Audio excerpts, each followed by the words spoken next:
महिलाओं के स्तन ढकने के हक के लिए आंदोलन करने वाले महात्मा अय्यंकाली।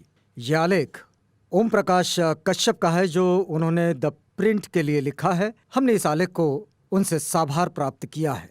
ओम प्रकाश कश्यप लिखते हैं कि भारत को आधुनिक बनाने, दलितों और पिछड़ों में आत्मसम्मान की भावना पैदा करने और महिलाओं को बराबरी का दर्जा दिलाने में महात्मा अय्यंकाली की भूमिका ठीक वैसी ही है जैसी ज्योतिबा फुले, डॉक्टर भीमराव अम्बेडकर, नारायण गुरु और पेरियार ईवी रामास्वामी नायकर की है। दलित महिलाओं की अस्मिता और सम्मान की रक्षा के लिए उनके योगदान को आज भी याद किया जाता है। उनके आंदोलन की वजह से दलित महिलाओं को केरल में अपना स्तन ढकने का अधिकार मिला और वे भी ब्लाउज पहनने लगी। ऊंची जाति की उपस्थिति में पहले उन्हें अपने स्तन के कपड़े हटा लेने होते थे। अय्यंकाली का जन्म तिरुवनंतपुरम से 13 किलोमीटर दूर वेंगनूर में 28 अगस्त 1863 को हुआ था। पिता अय्यन और मां माला की 8 संतानों में से वे सबसे बड़े थे। उनकी जाति पुलाया ये थी जो वहां अछूत जातियों में भी सबसे नीचे की मानी जाती है। उनकी हैसियत भूदास के समान थी। जमींदार लोग, मुख्यतः नायर, अपनी मर्जी से किसी भी पुलायार को काम में झोंक देते थे। सुबह से शाम तक काम करने के बाद उन्हें मिलता था बमुश्किल 600 ग्राम चावल। कई बार वो भी गला सड़ा होता था। अछूत होने के कारण अय्यंकाली को केवल अपनी जाति के बच्चों के साथ खेलने का अधिकार था। एक दिन फुटबॉल खेलते समय गेंद एक नायर के घर में जा गिरी। क्रोधित गृहस्वामी ने अय्यंकाली को डांटा और ऊंची जाति के बच्चों के करीब न आने की हिदायत दी। आहत अय्यंकाली ने भविष्य में किसी सवर्ण से दोस्ती न करने की ठान ली। उन्हीं दिनों उनका गाना बजाने का शौक पैदा हुआ। लोकगीतों में उनकी रुचि बढ़ी। गीतों और नाटकों के माध्यम से वे समाज को जगाने का काम करने लगे। उन दिनों दलितों को गांव में खुला घूमने, साफ कपड़े पहनने और मुख्य मार्गों पर निकलने की आजादी नहीं थी। अय्यंकाली को बनी बनाई लीक पर चलने की आदत नहीं थी। 25 वर्ष की उम्र तक पहुंचते पहुंचते उन्होंने अपने ही जैसे युवाओं का मजबूत संगठन तैयार कर लिया था।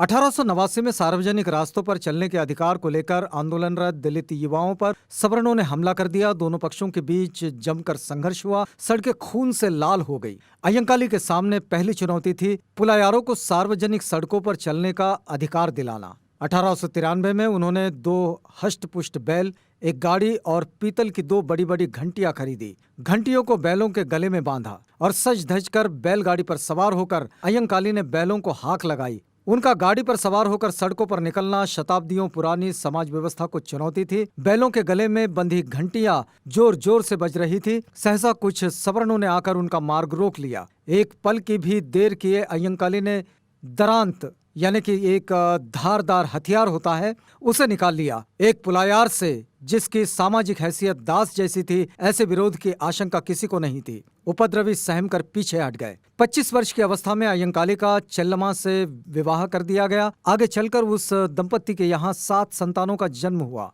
दलितों में आत्मविश्वास जगाने के लिए अय्यंकाली का अगला कदम था तिरुवनंतपुरम में दलित बस्ती से पुत्तन बाजार तक आजादी के लिए जुलूस निकालना। जैसे कि उनका काफिला सड़क पर पहुंचा, विरोधियों ने उन पर हमला कर दिया। अय्यंकाली के इशारे पर सैकड़ों दलित युवक विरोधियों से जूझ पड़े। उस संघर्ष से प्रेरित होकर दूसरे कस्बों और गाँव के दलित युवक भी सड़कों पर चलने की आजादी को लेकर निकल पड़े। सन 1904 में अय्यंकाली ने पुलायार और दूसरे अछूतों के शिक्षा के लिए वेंगनूर में हला स्कूल खोला, परंतु सवर्णों से वह बर्दाश्त नहीं हुआ। उन्होंने स्कूल पर हमला कर दिया, उसे तहस नहस कर दिया। बिना किसी विलंब के अय्यंकाली ने स्कूल का नया ढांचा खड़ा कर दिया। अध्यापक को सुरक्षित लाने ले जाने के लिए रक्षक लगा दिए। तनाव और आशंकाओं के बीच स्कूल फिर से चलने लगा। 1 मार्च 1910 को सरकार ने शिक्षा नीति पर कठोरता से पालन के आदेश दे दिए। शिक्षा निदेशक मिशेल स्वयं हालात का पता लगाने के लिए दौरे पर निकले।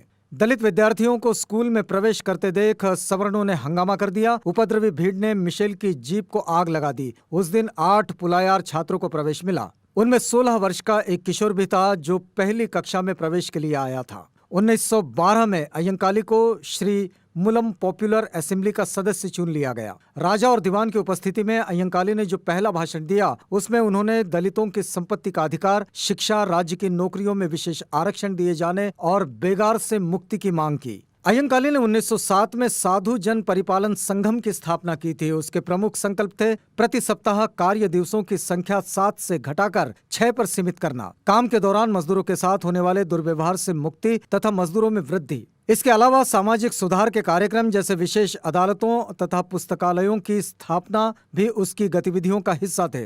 अय्यंकाली दलितों की शिक्षा के लिए जी तोड़ प्रयास कर रहे थे। कानून बन चुका था, सरकार साथ थी, मगर सवर्णों का विरोध जारी था। रूस की बोल्शेविक क्रांति से एक दशक पहले 1907 की यह घटना है। पुलायारों ने कहा कि जब तक उनके बच्चों को स्कूलों में प्रवेश और बाकी अवसर नहीं दिए जाते, वे खेतों में काम नहीं करेंगे। जमींदारों ने इस विरोध को हंसकर टाल दिया, मगर हड़ताल खींचती चली गई। उसमें नौकरी को स्थायी करने, दंड से पहले जांच करने, सार्वजनिक मार्गों पर चलने की आजादी, परती और खाली पड़ी जमीन को उपजाऊ बनाने वाले को उसका मालिकाना हक देने जैसी मांगे भी शामिल होती चली गई। क्षुब्ध सवर्ण पुलायारों को डराने धमकाने लगे। मारपीट की घटनाएं हुई, लेकिन वे हड़ताल पर डटे रहे।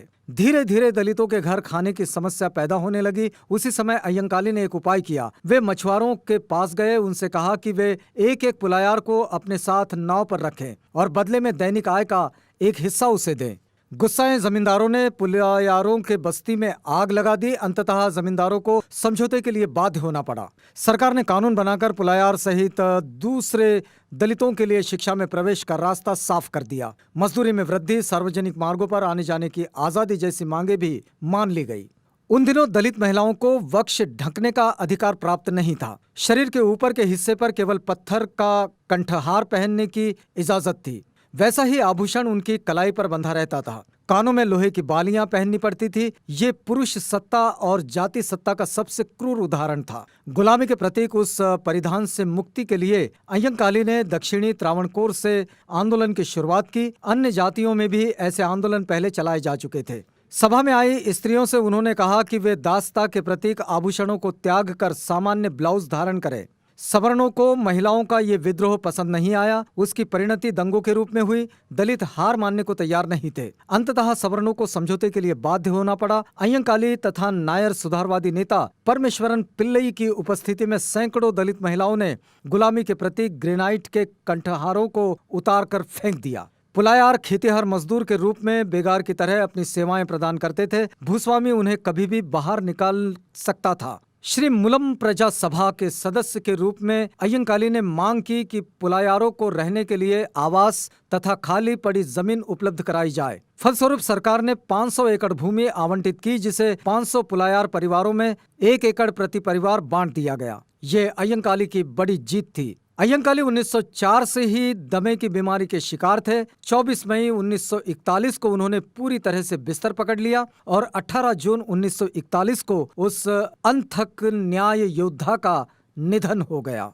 यह आलेख ओम प्रकाश कश्यप का है, जो उन्होंने द प्रिंट के लिए लिखा था। द प्रिंट से हमने साभार प्राप्त किया है।